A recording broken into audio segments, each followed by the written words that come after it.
Assalamualaikum warahmatullahi wabarakatuh. Selamat pagi teman-teman. Semoga kita semua diberi kesehatan oleh Allah Subhanahu wa taala. Pertama-tama terima kasih kepada Ibu Dery Anggraini MPD yang telah memberi kesempatan kelompok kami untuk presentasi tentang semantuk dan pembelajarannya di SD. Kelompok kami yang beranggotakan saya sendiri, Troy Ahmad Raihan dengan NPM 2014 460005.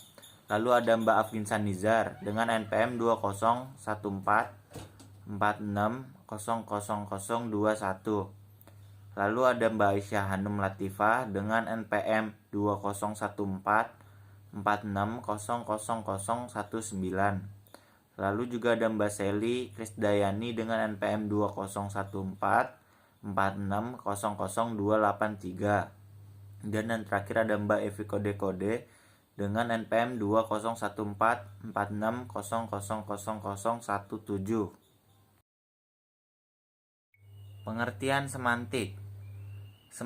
Kata semantik merupakan istilah teknis yang mengacu pada studi tentang makna. Berasal dari bahasa Yunani kuno, sema, yang berarti tanda atau lambang. Bentuk verbalnya adalah seimano, yang berarti menandai atau melambangkan. Semantik menelaah lambang-lambang atau tanda-tanda yang menyatakan makna, hubungan makna satu dan yang lainnya, dan pengaruh makna terhadap manusia dan masyarakat. Semantik secara garis besar diartikan sebagai bidang kajian yang sangat luas karena turut menyinggung aspek-aspek struktur dan fungsi bahasa sehingga dapat dihubungkan dengan psikologi, filsafat, antropologi, dan cakupannya. Unsur semantik. Yang pertama adalah tanda dan simbol. Tanda dan simbol adalah dua unsur yang terkandung dalam bahasa tersebut. Yang kedua, konsep. Konsep merupakan istilah yang diajukan Lyons sebagai pengganti istilah atau referensi. Istilah konsep sebenarnya sama dengan istilah makna. Yang ketiga, lambang. Lambang atau simbol memiliki pengertian sebagai suatu seperti tanda yang menyatakan suatu hal yang mengandung suatu makna tertentu. Yang terakhir adalah yang keempat, definisi. Definisi adalah suatu pernyataan mengenai ciri-ciri penting suatu hal dan biasanya lebih kompleks dari pengertian makna atau pengertian suatu hal. A. Ciri-ciri definisi. Ciri-ciri definisi yang pertama ialah suatu arti atau makna kata tidak bisa langsung disebut sebagai definisi. Definisi mempunyai ciri-ciri khusus. Arti makna kata bisa diartikan sebagai definisi jika terdapat unsur kata atau istilah yang didefinisikan. Di dalam arti tersebut harus terdapat unsur kata, frasa, atau kalimat yang berfungsi menguraikan pengertian dan tentunya juga harus ada pilihan katanya. Ciri-ciri definisi yang kedua ialah pilihan kata. Pilihan kata sendiri ialah di mana definiens dimulai dengan kata benda, didahului kata adalah. Misalnya, kalimat cinta adalah perasaan setia, bangga, dan prihatin. Dan kalimat mahasiswa adalah pelajar di perguruan tinggi. Ciri-ciri definisi yang ketiga ialah definisi dengan kata benda, umpamanya kata kerja atau didahului kata yaitu. Definisi juga diharuskan memberi pengertian, rupa atau wujud, diawali kata merupakan.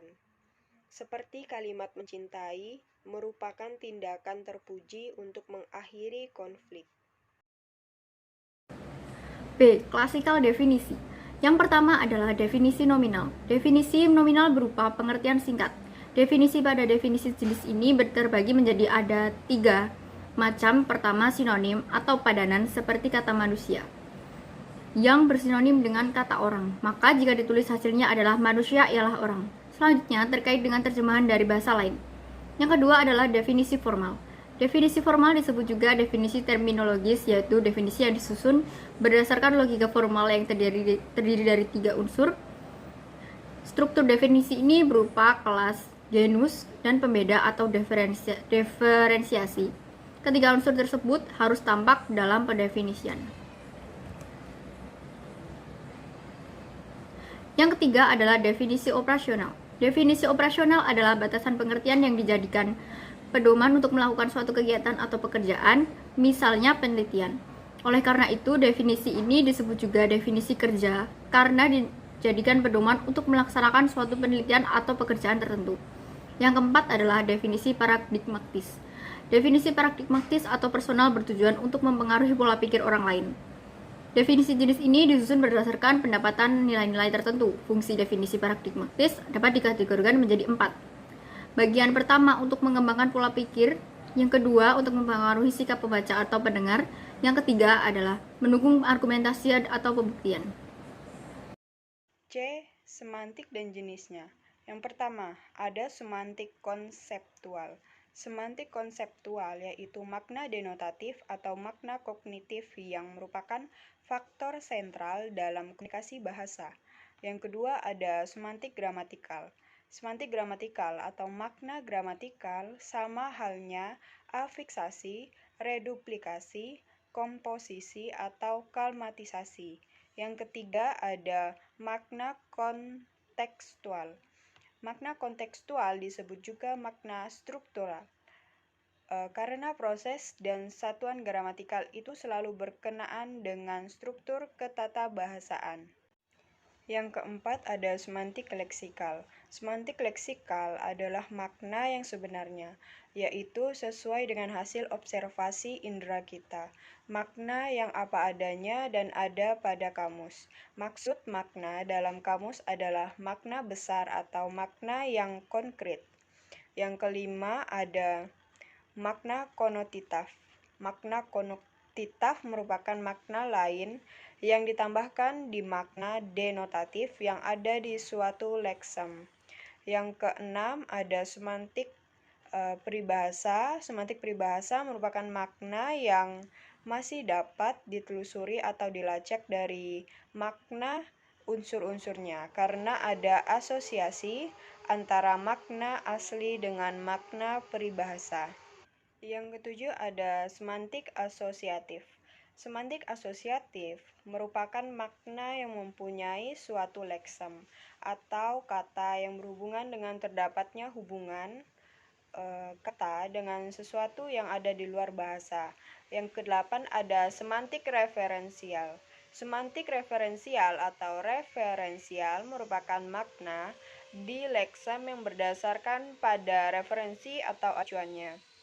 Dan yang kesembilan ada makna non-referensial. Makna non-referensial merupakan makna yang tidak memiliki acuan atau referensi. Selanjutnya, analisis kesalahan semantik. Menurut Setiawati, tahun 2010 mengatakan bahwa kesalahan berbahasa dalam tataran semantik dapat berkaitan dengan bahasa tulis maupun bahasa lisan. Kesalahan berbahasa dalam tataran semantik ini penekanannya pada penyimpangan makna baik berkaitan dengan fonologi, morfologi, maupun sintaksis. Jadi, jika ada sebuah bunyi, bentuk kata, ataupun kalimat yang maknanya menyimpang dari makna yang seharusnya, maka tergolong ke dalam kesalahan berbahasa semantik. Manfaat teoris sebagai guru bahasa harus pula mempelajari dengan sungguh-sungguh akan bahasa yang diajarinya. Teori-teori semantik ini akan menolong memahami dengan baik rimba belantara rahasia bahasa yang akan diajarkan itu. Kan, manfaat praktis akan diperoleh berupa kemudahan bagi dirinya dalam mengajarkan bahasa itu kepada murid-muridnya. Seorang guru bahasa selain harus memiliki pengetahuan dan keterampilan yang luas mengenai segala aspek bahasa, juga harus memiliki pengetahuan teori semantik secara memadai.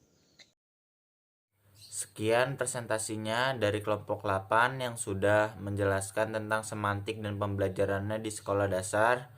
Mohon maaf jika ada salah kata, dan terima kasih sudah menonton. Wassalamualaikum warahmatullahi wabarakatuh.